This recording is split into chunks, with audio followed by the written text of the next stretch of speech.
Do you ever wonder why we go through this exact same process every single year? We celebrate the ball drop on December 21st and celebrate irrationally that the old year is gone and now the blank slate of a new year sits in front of us, and this year everything's going to be different. And then we go through the process of either formally or informally making New Year's resolutions. This is how I'm going to be different than I was last year.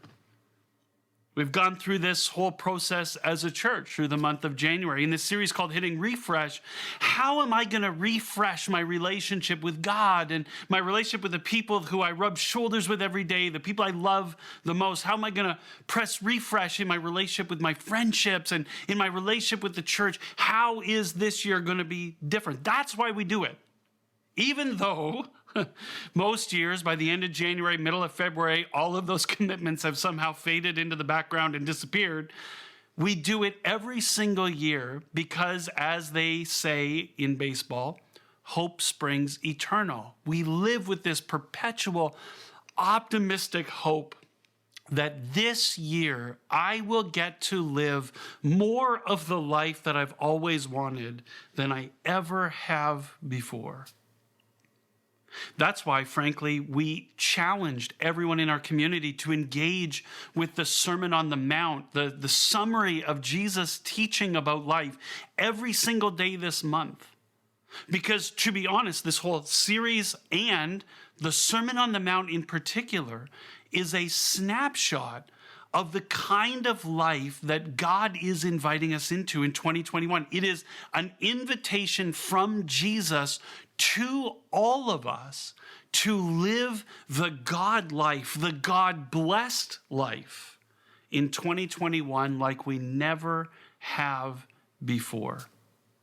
And so we thought, in order to wrap up this series called Pressing Refresh, we would just spend one morning focusing exclusively on Jesus' teaching in the Sermon on the Mount, on this snapshot that Jesus provides of what a God-blessed life looks like, so that we can experience God's blessing in our life in 2021 like we never have before.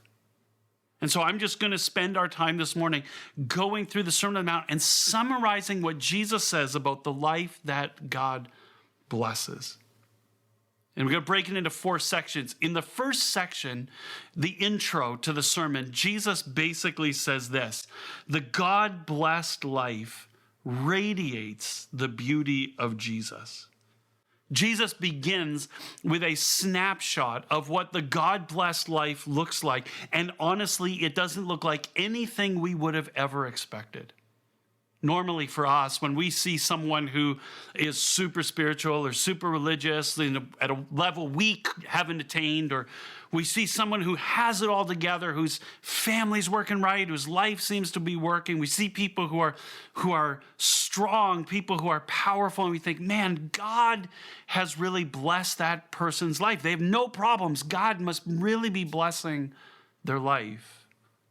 But that's not what Jesus says at all. In Matthew chapter 5, verse 3, in the translation we read earlier, it says this: blessed are those who are poor at being spiritual, for the kingdom of heaven is well suited for ordinary people. Jesus says the life that God blesses isn't for the super spiritual and people who have it together. It's for ordinary people who are broken and weak and even mistreated and oppressed. That God's heart reaches out to those people and invites them into a life that chooses mercy instead of being bullies, that chooses integrity instead of hypocrisy, that chooses to build others up rather than tearing things down, regardless of the personal cost. Jesus says that's the life that God blesses, and that kind of life radiates, it shines the beauty of Jesus into the darkness of the world. In Matthew 14, he says, you are the light of the world. A city on a hill cannot be hidden. In the same way, let your light shine before people so they can see the good things you do and praise your Father who is in heaven. The house I grew up in was built on the southern shore of Lake Ontario. Our backyard ended in a hill that stopped at the waterfront. And there were many nights growing up when, after the sun had gone down on a clear night, I would stare from the darkness of my bedroom into the darkness outside, and I would just see the city of Toronto lit up on the horizon. You couldn't miss it. It was all you could see. It dominated the night sky, and you could just sit and stare at the beauty of it. Jesus says that's what people's lives are like when they live the life that God blesses. What Jesus says, is the life that is overflowing in abundance, a life that is genuinely and deeply happy in Christ. This life shines out into the darkness of the world. It draws people's attention. People just marvel at the beauty of this life that stands out in the world. But it's not just the beauty of it. In the ancient world, if you were a traveler alone at night and you came around the corner and saw a city lit up on a hill, your heart would leap with joy and with hope. Because in the ancient world, traveling alone in the dark was the most dangerous activity that a regular person could engage in. And here you were, lonely and tired and surrounded by danger on every side. But there is this city drawing you in, beckoning you home, and you would experience this joy and this hope of knowing that soon you would be enveloped in this safety and refuge. You would be fed and rested, and everything was going to be okay because this life was going to wrap itself around your life. A traveler would see a city on a hill and praise God for all of the good things that meant for them. And Jesus says that's exactly the way that it is for people who live the Jesus life, the life God blesses. Their life shines in the darkness and it wraps itself around people and draws them in, filling them with joy and hope, because they're going to experience peace and refuge and safety and strength. So what kind of life is this God-blessed life that radiates the beauty of Jesus?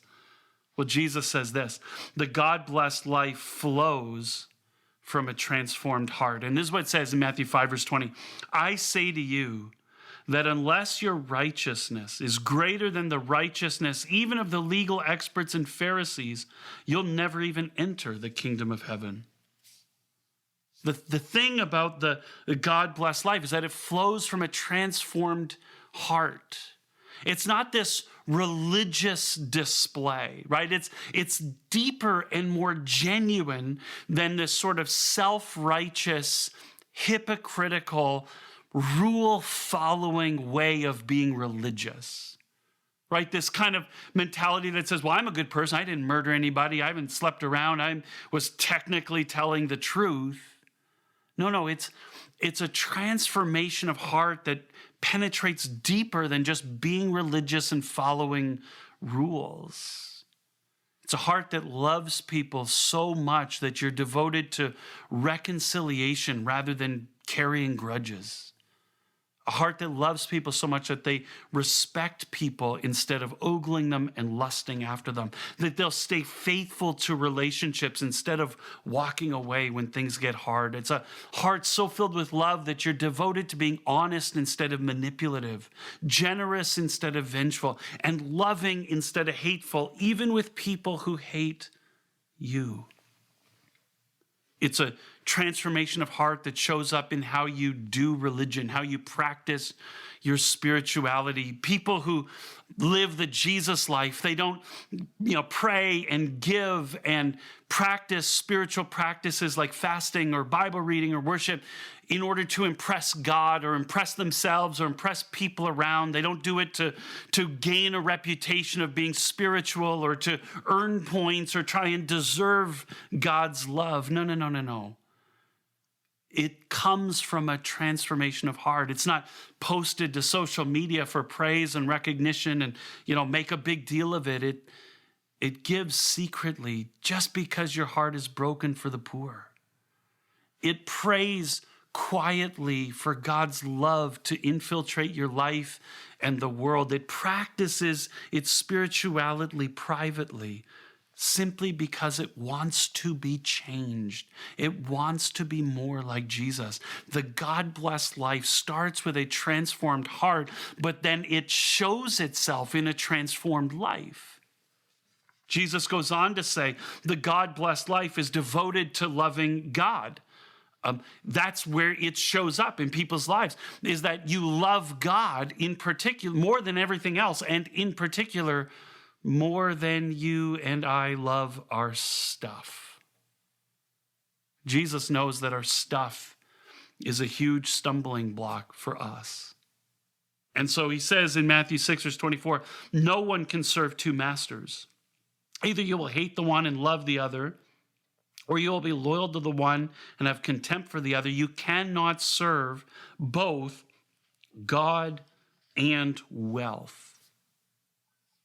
See, the truth is this, that you can either love God and use money, or you can use God and love money, but those are your options. And the more your heart is devoted to loving God, the more important God becomes, the more of your heart space God takes up, the less of your heart space there is for anything else, including your money. Not that it's wrong to love other things, to love your family, to love your friends, whatever. All of that is a part of the God life, but it becomes true about your life because you love God first. So Jesus' people love God and use money. They don't use God because they love money. For Jesus' people, in the life that God blesses, money simply becomes one more tool to use to see God's love flood our lives and our communities and the world. And that's it. Jesus' people don't care whether or not they have money or how much money they have. Now, I know that's easier for some people to say than others. For some people, the question when it comes to money is how much can I get? But for other people, maybe even in the wake of 2020, the question is more, what if there's not enough? And Jesus knows that people who don't love and pursue money, who aren't stockpiling money, are eventually going to have to confront that question. And so he follows it up by saying this, therefore I say to you, don't worry about your life, what you'll eat or what you'll drink, or about your body, what you'll wear. Instead, desire first and foremost God's kingdom and God's righteousness, and all these things will be given to you as well. Jesus says, I know that among people who aren't stockpiling money, among people who don't care ultimately about money, and by the way, that doesn't mean be irresponsible. Be responsible with what God has given you. Just be responsible to use it for God's kingdom. But if you don't care about stockpiling money, eventually the question comes, well, what if I don't have enough? And Jesus says, don't worry about that.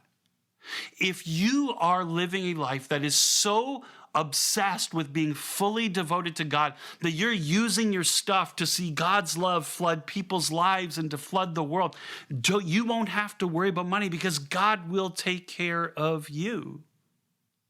Now, I want to say when Jesus says don't worry, he's not minimizing anxiety that I know some of us struggle with. He's not poo-pooing, especially clinical anxiety that requires medication and therapy or both.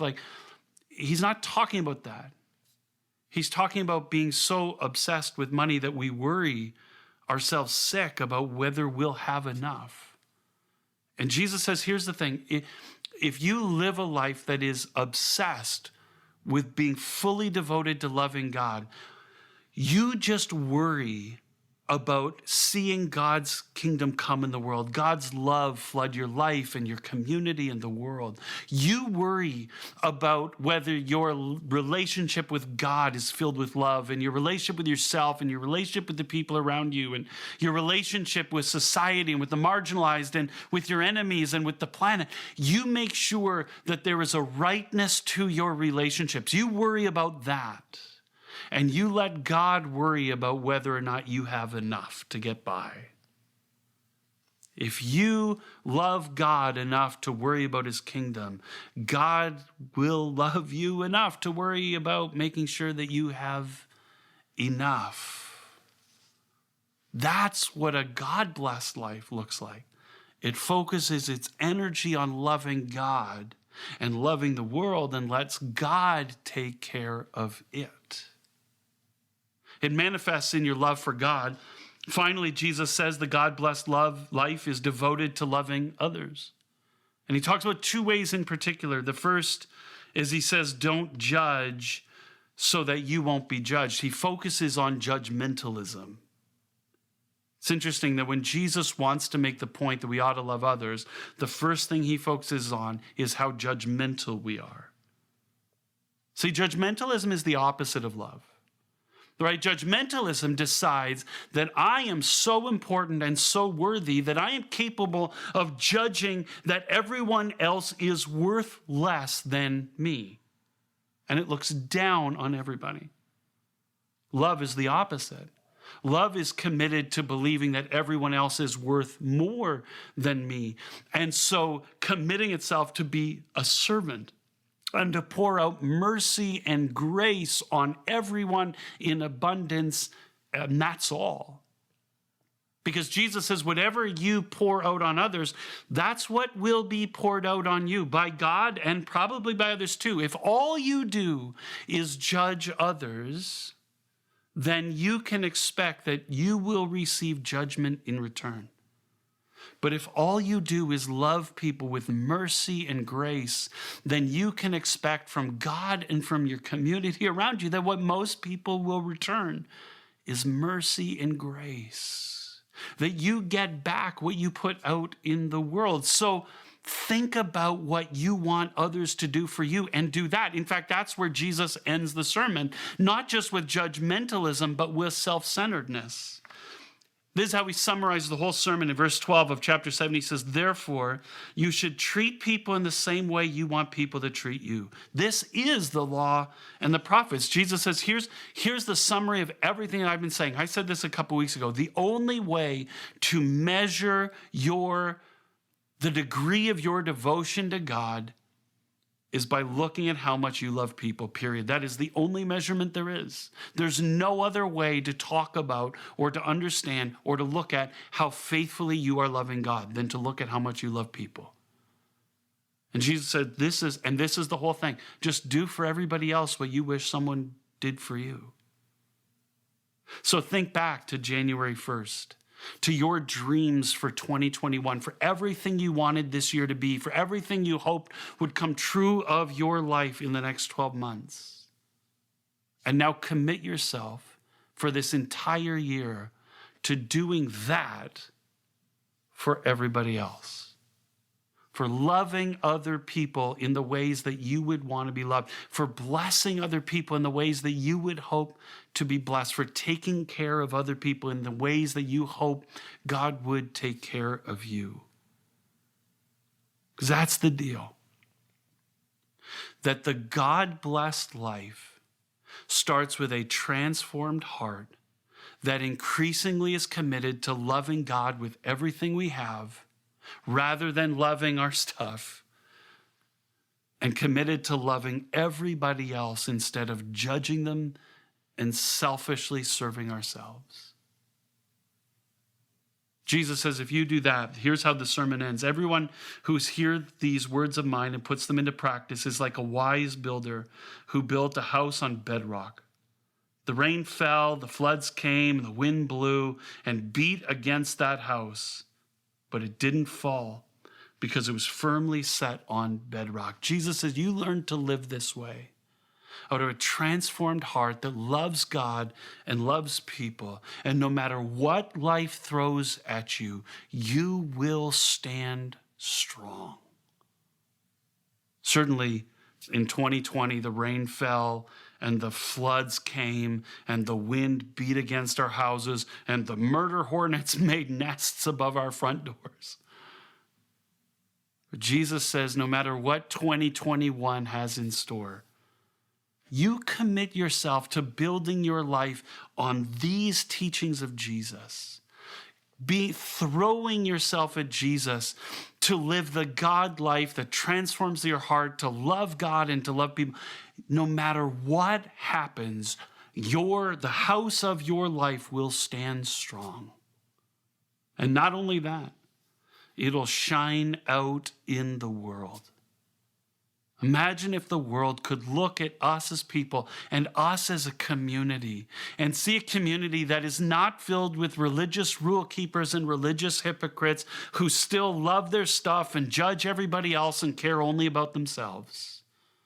But instead, what they saw was a transformed people who love God with everything they have and love everyone else instead of loving themselves.